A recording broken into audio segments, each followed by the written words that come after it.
ti Elezi, më pak bashki propozon Rama, ose le themi Arbian Mazniku, që ka qenë edhe në kryet komisionit për mazhorancën. Do na zbuloni një shifër, di ndonjë gjë sa duhet numri, apo 32 sa ka qenë ajo, le themi shifra e parë që u bë publike? Dhe ku ti shërben kjo? Do me thënë, bëhet për qëllime elektorale, bëhet për qëllime ekonomike, sociale, se qartazi reforma 2014 nuk dha rezultat, pak në decentralizimin ekonomik dhe financiar të bashkimit. Po e marrë nga e fundit që thatë, në fakt, jo ka dhënë rezultat, por përmitim, sidomos ke pjesë ekonomike financiare ka rezultat bindshëm, kemi të ardhur vendore për banor që janë rritur me 395%, kemi të ardhurat, nëse do konsiderojmë të vetë bashkive, që është më e rëndësishme që janë rritur akoma më ndjeshëm se sa të ardhurat të përgjithshme, kemi 76% më pak detyrime nga ana e bashkive, dhe pothuajsi të gjithë treguesit si të performancës ekonomike, financiare, por edhe të shërbimeve të reja, kanë qenë të gjitha tregues shumë më të mirë. Dhe pikërisht, por kur bëjmë një analizë financiare dhe ekonomike, e para shihet sa është transferta, se ke një rritje të transfertës së pakushtëzuar, do të thotë më shumë para ja dhënë nga buxheti shtetit për bashkitë. Në përqindje janë rritur shumë më të ardhurat e veta të bashkive se sa të buxhetit shtetit. Flasim për decentralizim fiskal financiar në ekonomi, është që ti bësh çdo gjë që ke nevojë me lekët e tua jo ti marrësh qeverisë.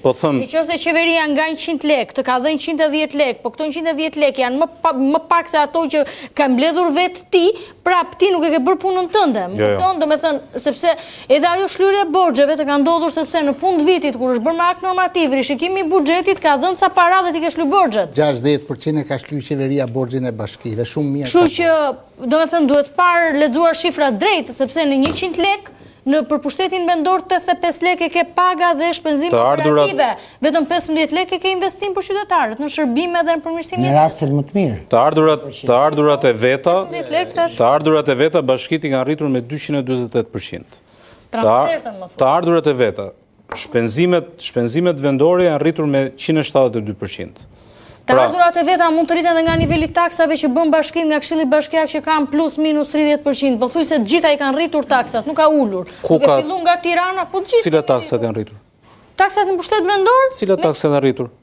Përveç taksës infrastrukturës, cilat taksë? Po, taksa infrastrukturës, taksa kryesore dhe jo që është rritur, po është rritur që në mandatin e parë në rastin e Tiranës. Dy taksa e mbajnë buxhetin e bashkisë. E mban taksa ndikimi infrastrukturë dhe taksa banesave, nuk ka taks tjetër. Këto janë dy kryesore që mbushin buxhetin. Mirë, t'ju them unë një gjë. Bashkia e Tiranës merr diku 7 milionë euro vetëm nga tarifat e parkimit. Kështu që nuk është tamam siç e thoni. Bashkia e Tiranës ka një specifik të caktuar, po flasim për bashkitë e tjera, nuk po flasim Nëse flasim për bashkitë e tjera, ka taks pastrimi, ka taks të pronësisë të godinave dhe ka taks dhe të pronësisë të... Po pse kemi 4 bashki që janë qenë, unë po them, sepse nuk ekziston falimenti i bashkive, do me thënë dikush më dëgjon nga pikpamja ekonomike, do thotë Aurora nuk e tha mirë, po unë po e them për koncept të thjesht, për ta kuptuar të leshikuesit. Pse kishim 4 bashki që u detyrua të dilte administratori shtetëror nga Ministria e Financave për t'i menaxhuar, se nuk arritën dot të dolën me minus në buxhet, edhe e them ndryshe, po e them thjesht rrezik falimenti. Se nuk argtojnë dot. S'kan fuqi të argtojnë. Ku ka ndodhur kjo? Kavaj, Bora. Po s'ka ndodhur që doli administrim shteti, nuk u morën kujdestari. Po s'ka si gjë tillë. Doktor Hoqë e bën gati vendimin për 4 bashkitë për dërguar administratorin. A janë dakord që janë 4 bashki në rrezik? Jo, nuk ka rrezik, po tashmë nuk janë më borxhi kanë rrezik 3.000. Tani ju po thoni zoti Lezi ka shlyerë qeveria. Reforma e 2014 ishte e suksesshme. Pse po ndryshon qeveria?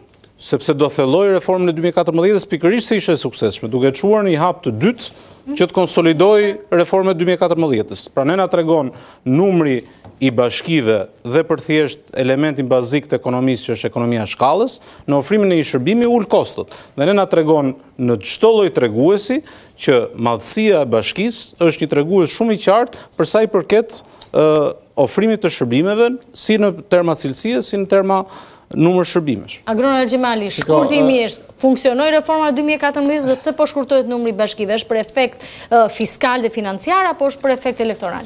Shiko, besoj bim dakord që në studion tuaj kam qenë nga personat që kam qenë kritik edhe di fare mirë që kam vujt dhe pasojet e persekutimit, se më thonin ti sha reformën, në më kupton ti çfarë ka ndodhur? Armik i popullit. Po pra, sha reformën. Kam vetëm 2 minutat e fundit.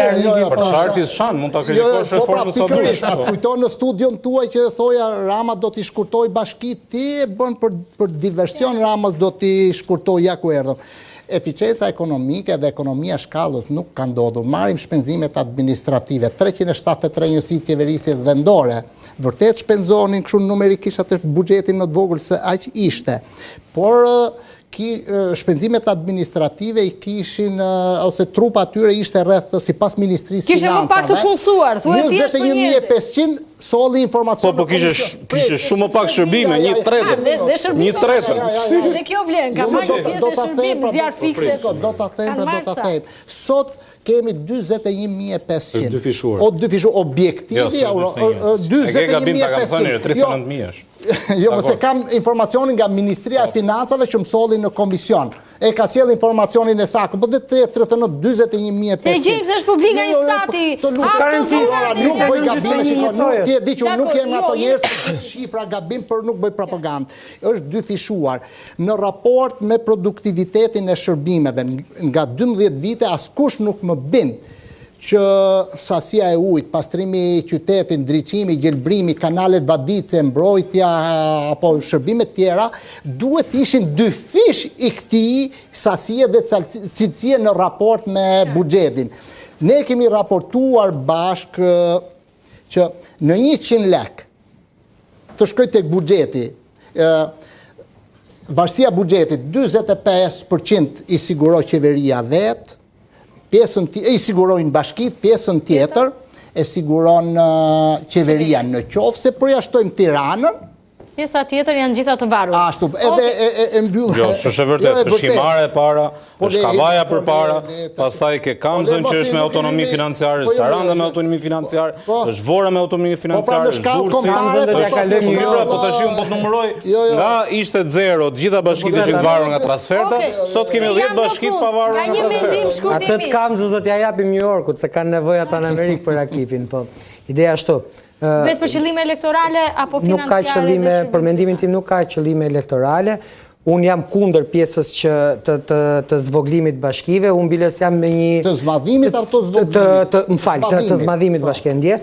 Unë biles jam tek pjesa që bashkia Tiranë, që është një bashkia ma, duhet kthehet edhe një herë tek njësitë administrative me të japin më shumë pushtet njësive të administrative. Pasi... Ajde ke ne, Valter, aty ku ke qenë, se kemi gjutë të përbashkë. Sepse problematikat që hasim çdo ditë, me shkresa sa do të rëndomta për t'i zgjidhur hallet e qytetarëve, duhet patjetër të marrësh një përgjigje që zgjat 6 muaj, 7 muaj nga Bashkia e Tiranës. Endre, më mirë me shumë bashki, me 61 bashki, me më pak bashki, apo në finale është vetëm kalkulim votash?